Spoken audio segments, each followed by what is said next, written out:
Good afternoon. This is Ginger. I'm an adult amateur dressage rider in Northern California, and I'm working on my summer school series with my 5-year-old PRE gelding Oreo. What's up is down, what's left is right. Chasing stars and holding you. I can't see the end, but we'll see it through.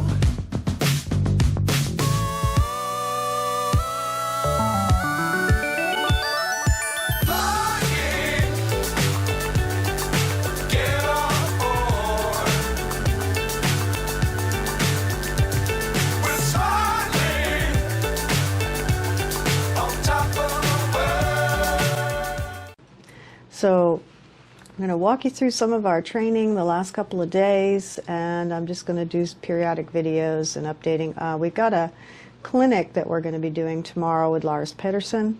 He is a well-known trainer in Wellington, Florida, and he works with a lot of the top riders.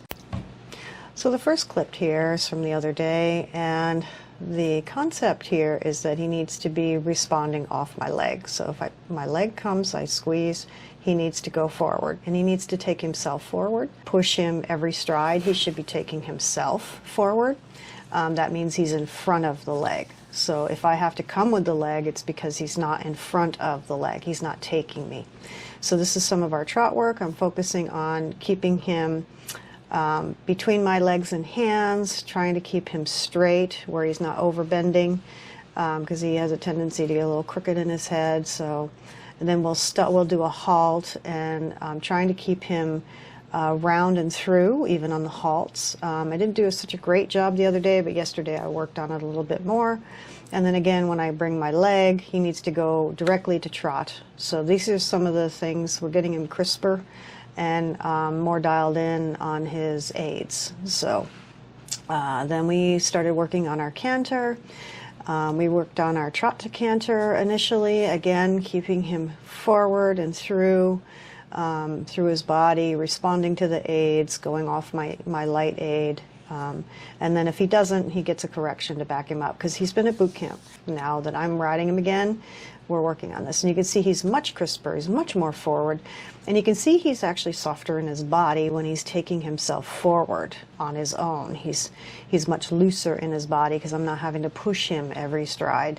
So when I'm having to push him and push him and push him, he's much tighter in his body, he's much rigid, and he's not as supple. These are some things that I've been finding as I've been paying attention to what's going on with his body and whether he's in front of my leg or not. And that sort of thing. So this one, we were doing the walk canter, and then I did a figure 8. So that was the ending of the figure 8. And what I did was we did a regular canter to counter canter, and then back to regular canter. So that's a figure 8 exercise I kind of like playing with. And then of course we do a little bit of a stretchy trot. We have walk breaks throughout.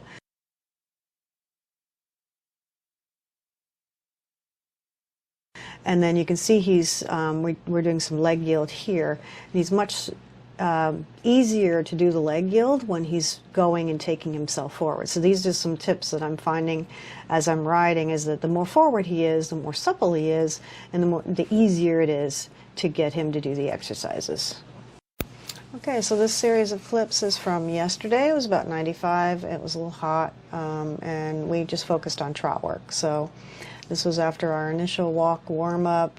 We come back to the halt, trying to keep him connected and through, and then ask him to go forward to trot.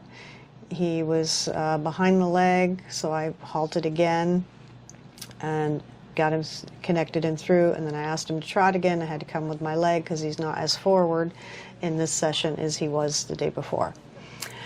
And then because he wasn't as forward, I did some adjustments with the tempo in the trot. I went forward in the trot and then forward and back, just to try to get him a little more in front of my leg. So changing the tempo within the gait with the back and forth with the changes of tempo. And then from there we came across, we had to change the rein, so we did a nice little change the rein. I'm trying to keep him straight between my hands and my legs, working on straightness, making sure he's not over bending, because I noticed that he does have a tendency to want to overbend sometimes on the corners. And then here we did trot to canter, just part of our warm-up to get him going forward. So this is just part of the regular stuff I do every time. And I just wanted him to go canter forward, to loosen up his body. But then we're going to go back and focus on the trot work. So here I am just changing the rein through the circle, and we're going to do canter the other direction, because we always do both sides. We always do both leads. And then just getting him rolling forward. I wasn't asking an awful lot from him because we did quite a bit of work the day before. And you can see he's staying connected, he's going forward. And then we have a walk break. So part of the walk break, I want him marching and continuing to move forward. It's not time for him to take a nap. The free walk is to be marching forward and carrying himself. He's lollygagging now that I'm watching it a little bit here. So then we pick up after our walk break and we start doing our leg yod left. And he's going forward, but not as nicely as he was the day before, so he's a little tighter in his body than he was the day before. He's not carrying me completely like he was. And then we have another walk break, so this time I'm making sure that he's marching on the diagonal. And I'm trying not to, like, throw the reins at him. I'm letting the reins down gradually through my hands, and then I pick them back up through my hands, and we go back to medium walk before we ask for our next movement that we're going to be practicing. And then here we are working on our shoulder in. So we're doing a shoulder in on the quarter line, and then you see me turn him to a haunches in. So that's another exercise I like to play around with, going from shoulder in to haunches in, and just having him move his front end one direction and then bring his back end in that direction and bring his front end the other way. And you can see I'm doing it both directions.